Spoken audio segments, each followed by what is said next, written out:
Hi there, and welcome to this series of videos to help you with your maths revision. So giving you time to look at a question, decide how you would start it, and then going through the answers. A daily dose of 3 questions, 1 pure, 1 stats, and 1 mechanics. So let's get started.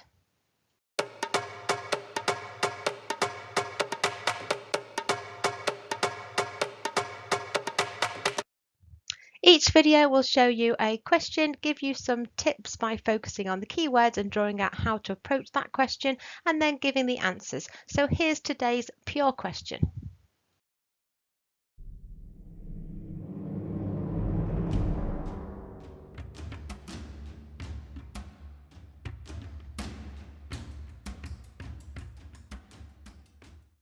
Our pure question today is a log equation, and when you're working with logs, there are 3 main rules you need to remember, and they go in a certain order. It's a bit like BIDMAS. So the first thing you'll need to do is take that 2 and raise it up here, and then think about the minus. What does that mean in terms of the 2 minus x and the x plus 1?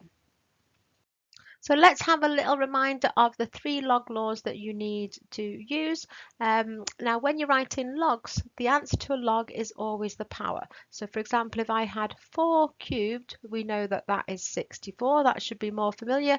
But writing that in log form, it's log to base 4 of 64 is equal to 3. So this pattern that 4 cubed is equal to 64 is just another way of writing that expression, but when you write it in log form, the answer to the log is going to be the power. So if we think about that and apply this to have a reminder about the 3 log rules, when you are adding logs of the same base, and we can see they are the same base with the 2 to what power? 2 to what power is going to give you 8. Log to base 2 of 8 is just another way of saying the number 3, because we raised 2 to the 3, 2 cubed is going to equal 8. Then doing the same with log to base 2 of 4, what power do we need to raise 2 to get 4? That is going to be 2, and 3 plus 2 is going to be 5. Now, log to base 2 of 32, that is 5, and you can see to get that 32 you just need to times these 2 numbers together. So when we are adding logs of the same base, then you can just multiply those numbers there and get the 32. Now similarly in rule number 2, when we are taking away this time, we're going to be dividing. So 2 to what power gives you 32? That's another way of saying we've got the number 5. Log to base 2 of 8 is saying what power of 2 do we need to raise it to get 8? And that is going to be 3. 5 minus 3 is going to be 2. So we need the answer to this to be 2, and 2 to what power gives us 4? That's going to be 2, and we're going to get that 4 by doing the 32 divided by the 8. So when you are minusing, you divide those 2 numbers. Now rule number 3, when you are adding 2 log expressions that are exactly the same, from rule 1 we're going to times those 2 numbers and get the 16, but because we're adding up 2 expressions that are the same, we've got 2 of log to base 2 of 4, and that's ended up giving us the 16 because we had the 4 times the 4 times by itself. So that 2 on the front can come up and be 4 squared there. So any number on the front is going to go up and just act as a power on that number there. Applying our log laws in the right order, we would take the 2 up first, and then we would have nothing in front of either of the logs, and we would have the minus and then the x plus 5, because its minus would come as a divide. So writing it as a single log is the first thing to do, and then unraveling that log using the fact that 4 to the power 1 is going to equal all that algebra there. So just equate that algebra to equal 4, and then all we need to do is solve for x. So we can take the x plus 5 up by cross multiplying, and we're going to have 2 minus x all squared is going to equal 4x plus 20. Everything to one side and square out that bracket, so that's going to be 4 minus 4x plus x squared is equal to 4x plus 20. x squared minus 8x minus 16 is therefore equal to 0. Now that doesn't factorise and we could use the quadratic formula, but I'm going to complete the square because as you can see that in the b position is even, so it's easy to half that. So x minus 4 all squared minus 16 minus the other 16 is 0. We've got x minus 4 all squared is going to equal to 32. Taking the 2 minus 16s to the other side, take the square root and put the 4 over. X is going to equal 4 plus or minus root 32. Root 32 is 16 times 2 under the root, so the 16 can come out as a 4. So x is going to equal 4 plus or minus 4 root 2. Now that's going to give you two answers, but you should always check because when that x goes in, and what we had at the beginning was this expression here, 2 minus x, you need to be careful that when you're putting both of those solutions in, it's not going to give you a negative answer because when it goes into that log equation, you can't take the log of a negative. So when we put in the 4 plus 4 root 2, it would be 2 minus 4 plus 4 root 2, which is going to give you a minus minus, and you can see 2 minus 4 and then minus some more. That positive solution that we've got is going to result to that bracket being negative, so it's going to give us a non-solution.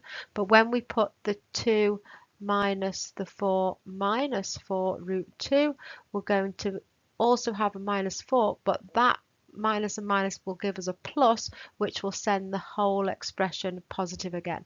So the only real solution is going to be the 4 minus the 4 root 2.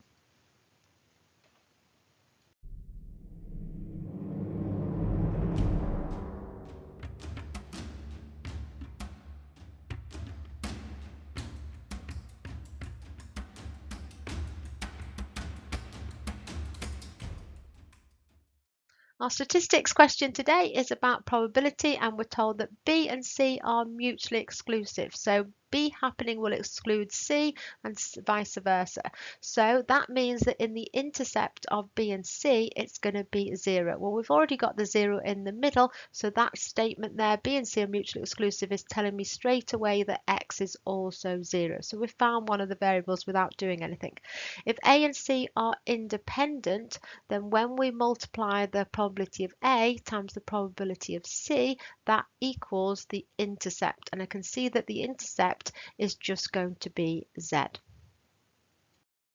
Because we are told that B and C are mutually exclusive, then the intercept is 0. So that told me straight away that X was going to be 0 because we need to make that intercept to be 0. Then if A and C are independent, the formula to use is that when we multiply all of the probability of A, so that's all the numbers in the circle added together, and we times it by the probability of C, then that's going to equal the intercept, which is the bit in the middle, which is Z. So writing that out, 0.1 plus y plus z, this is the probability of A times the probability of C has to equal the intercept because we know that they are independent. We know that the sum of all the probabilities is 1, so adding up all the numbers on the diagram, all the numbers that are there come to 0.85, and then we have the y and z added in together, and that's going to equal 1. So that's telling us what goes with 0.85 to make 1. Y plus z must equal the 0.15.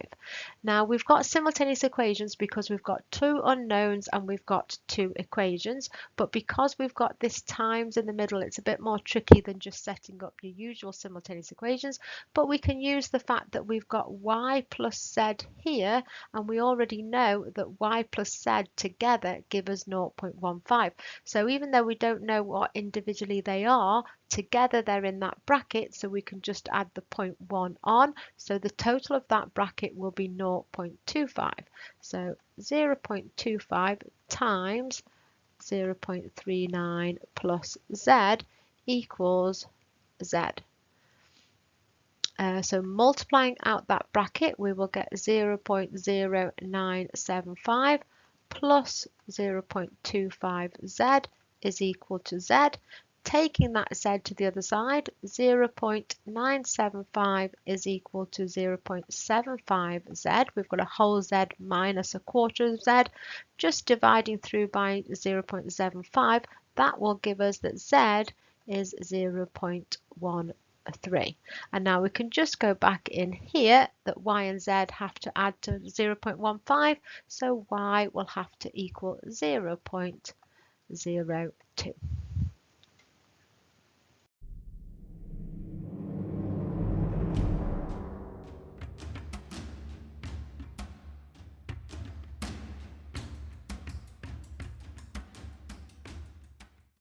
When you're being asked to work out the resultant force, you need to add force 1 and force 2, and when you add them together, the resultant is in the same direction as minus 2I minus j. So the equation that we need to apply is Newton's second law, F is equal to ma.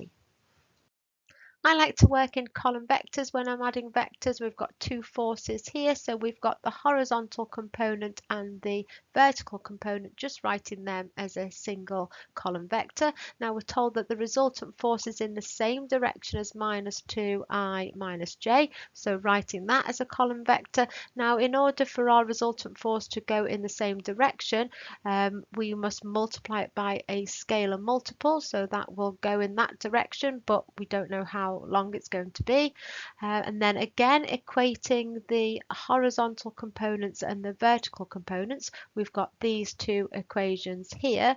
Now I would probably just get what in both equations, maybe 2 lambda. So taking that minus to the other side, we'll have minus 4 minus p is equal to 2 lambda. Now doubling up and taking the minus to the other side, we're going to have 12 minus 2q is worth 2 lambda, and then 2 lambdas are both equal on one side. That must mean that these two are equal. So minus 4 minus p must equal 12 minus 2q.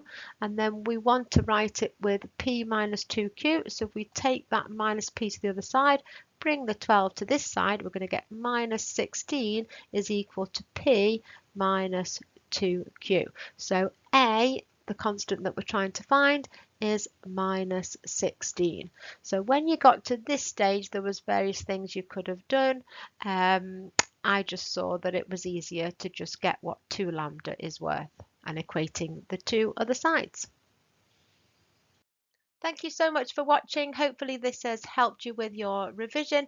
If you have any comments that you want to leave or any particular questions you want me to focus on in any of the 3 strands, the pure, the stats or the mechanics, please do leave any questions. Please do like and subscribe, share it with your friends, do all that good stuff. I would really appreciate it, and I will see you on the next one.